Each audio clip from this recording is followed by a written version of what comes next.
8 tim yang tergabung dalam grup X dan Y telah menjalani laga pekan ke-6 atau terakhir babak 8 besar Liga 2 Indonesia musim 2024-2025.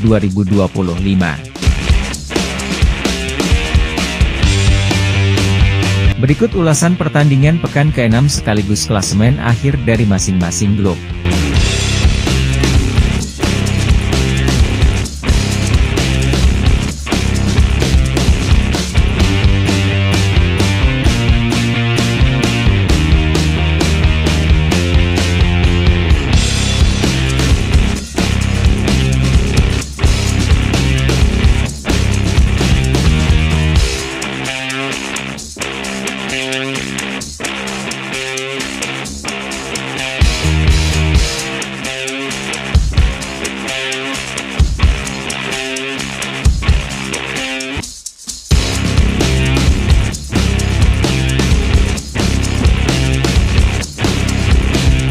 Di grup X, PSIM Yogyakarta keluar sebagai juara grup dengan mengoleksi 15 poin dari 6 laga yang telah dijalani.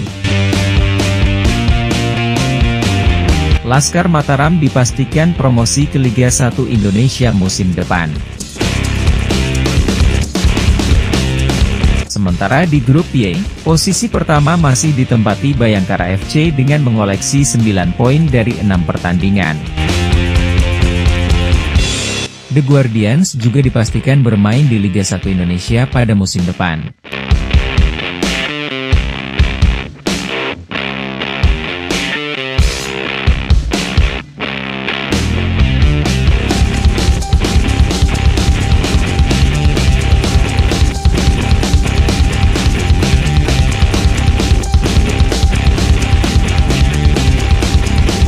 Jangan lupa subscribe channel YouTube Vlog Jurnalis Kutaraja, catatan seorang jurnalis.